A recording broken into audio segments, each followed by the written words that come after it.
Rain in the Face was a chief and warrior of the Hunkpapa Lakota Sioux, notable for his role in the 1876 Battle of Little Bighorn, where Lieutenant Colonel George Armstrong Custer's 7th Cavalry was defeated. Known for his courage and fighting prowess, he harbored a personal grudge against Custer, believing the officer had killed his brother and sister in an earlier conflict. Some reports claim Rain in the Face was among those who attacked Custer's unit and might have delivered the fatal blow to Custer himself, though historians dispute this, and the exact details of Custer's death remain uncertain. After the battle, Rain in the Face surrendered to U.S. forces and was imprisoned. Upon release, he became a vocal advocate for Native American rights and gained popularity performing in Wild West shows, where he shared his battle experiences. Before we start, please like and subscribe to support our community. If you want to hear a story, I can share a true one about myself. Before I had to rely on crutches, I was a bad man. My heart is good now, but back then, as a fighter and hunter, it was harsh. Women were drawn to me, but men feared me. I preferred fighting over eating. Soldiers feared me, and the Rees and Crows checked their hair daily to ensure it was still there when I was near. I was a formidable force, and my name was spoken in hushed tones of fear. Harry interrupted, aware that Indians like to boast. "We know you were tough, Rain," he said, "but tell us about the time Tom Custer beat you." "If you were so brave, how did a smaller man like Tom Custer get the better of you?" This question unsettled Rain, and he frowned. Rain was a large man, 5 feet 9 inches tall and 195 pounds, while Captain Tom Custer was smaller. After some thought, Rain shared his side of the story. To our surprise, he continued and recounted his version of the Custer massacre, speaking with vivid gestures and emotion as he recalled the details of that fateful day.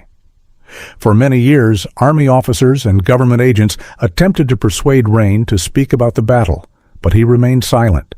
They tried every approach, offering kindness, making promises, and even issuing threats. But nothing succeeded. Rain gained fame for killing Custer, and the poet Longfellow even immortalized him in verse. Therefore, it came as a surprise when Rain finally decided to share his story. I am recording it exactly as McLaughlin translated it. Rain said, 2 years before the Great Battle, Gall and Sitting Bull had their camp at Standing Rock. All the Indians there opposed the government. They were Hunkpapa Sioux, fearless and resolute. The Yanktonais, on the other hand, were friendly Indians who stayed near the agency, seeking food and supplies. We enjoyed ourselves greatly in the hostile camp, engaging in dancing, racing, shooting, and various games. There was an abundance of buffalo and deer for food, and many ponies. I was well liked by the girls, who often teased me to provoke anger. When angered, I was ready to fight. One night, a girl dared me to go to Fort Lincoln and kill a white man.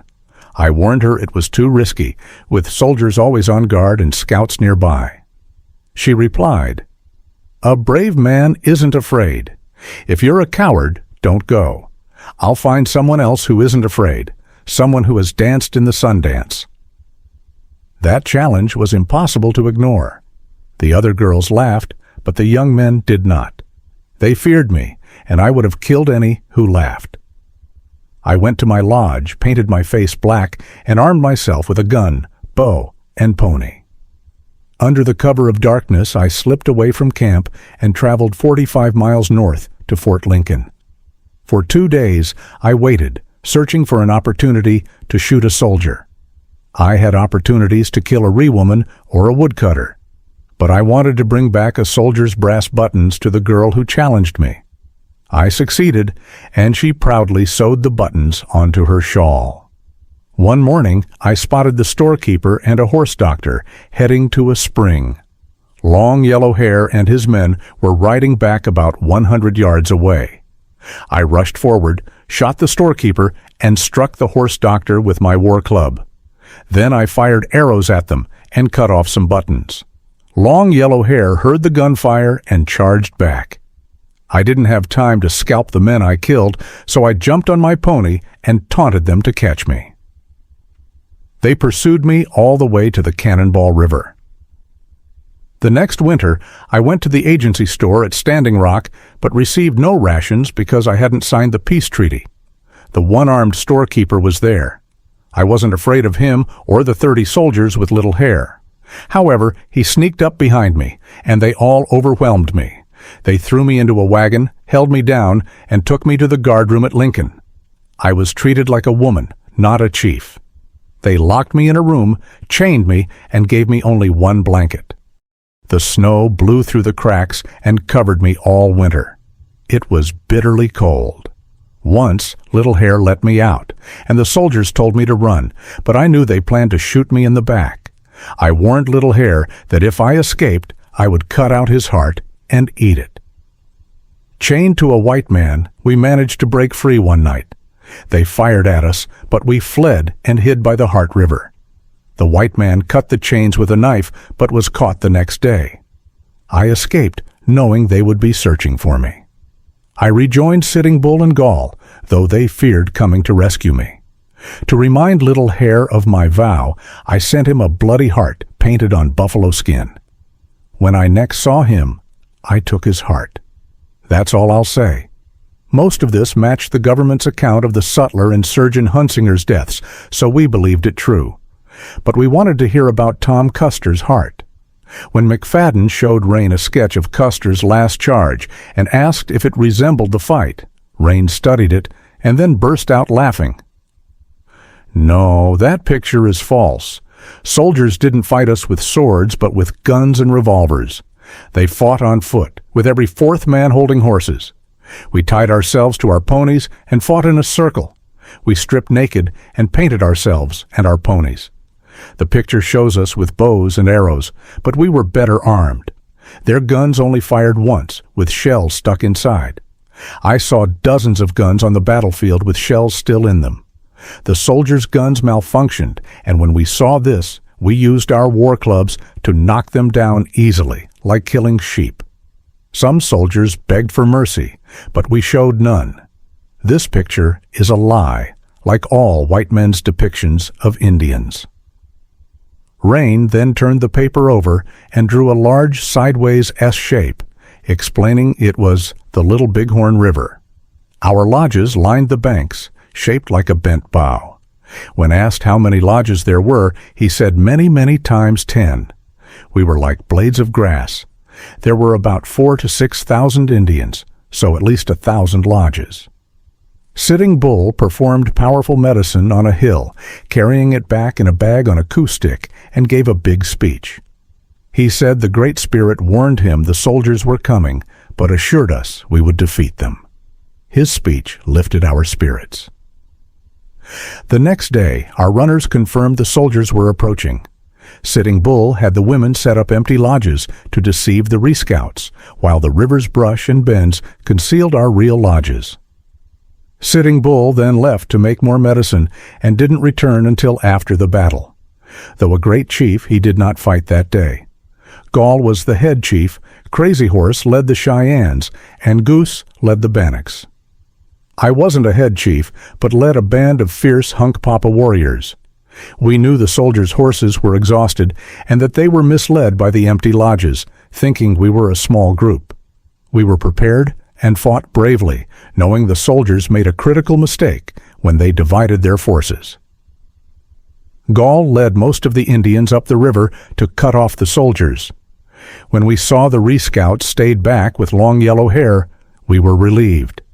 We let them come over the bluffs, and some of our young men attacked them from behind. Then we revealed our line, and the soldiers charged. They fell back under our fire, while our young men behind them opened fire. We saw officers talking and pointing, but they all looked the same to me.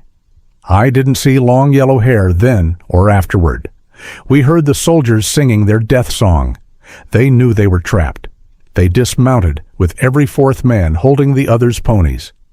We closed in like a wave on sand. We shot the pony holders and stampeded the ponies by waving our blankets. Our women caught the ponies because the soldiers were exhausted. I had sung the war song and smelled the gun smoke. My heart was fierce, and I was like a man without reason. I charged in, took their flag, but my pony was shot dead. I cut the thong, jumped up, and struck the flag bearer with my war club. I ran back to our line carrying the flag, feeling proud of my brave deed. Our warriors cheered, and the fight continued. The soldiers' blood and brains splattered on my face, hot and bitter to taste. Filled with rage, I mounted a new pony and charged again, shooting, cutting, and slashing. That pony was shot too, so I grabbed another. Then I saw Little Hare and remembered my vow. Frenzied and fearless, I trusted my white weasel tail charm to protect me. I don't know how many I killed trying to reach him. He recognized me, and I laughed and shouted at him. I saw his lips move, but the noise was too loud to hear what he said. He was terrified.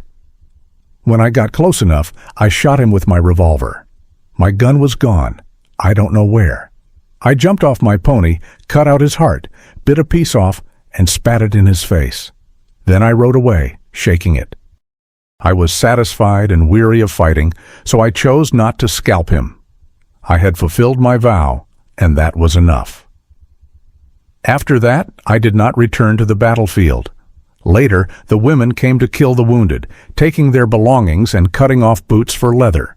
They even cut off fingers to get rings more quickly. They searched for Long Yellow Hare's scalp, but couldn't find it, as he wore no uniform and had cut his hair. That night, we celebrated with a feast and scalp dance. Sitting Bull claimed, "I told you my medicine would work. It made you brave." He took credit for the victory, but Gall disagreed, saying, "We did the fighting. You only made medicine." This caused tension between them. We could have defeated the others on the hill, but the quarrel between Gall and Sitting Bull stopped us. Both wanted to be leader, and some Indians took sides. I didn't care. I led my own group and did not follow either. Tired of fighting, I wanted to dance. Hearing more soldiers were coming with big guns, we moved north. They pursued us until we crossed the border. I stayed there until Sitting Bull returned, then I came back with him. I was happy to be home. That's my story. I've never shared it with white men before, and I'm glad I told you. When I asked Rain who killed Long Yellow Hare if it wasn't him, he said no one knows. It was like fighting in the dark. When asked why Long Yellow Hare wasn't scalped like the others, Rain explained, "No one is too brave to be scalped." The women thought he must have been hidden under other bodies. Regarding Curly, the Crow scout who claimed to have escaped, Rain called him a liar, saying Curly wasn't in the fight. His pony broke down and he ran away like a coward.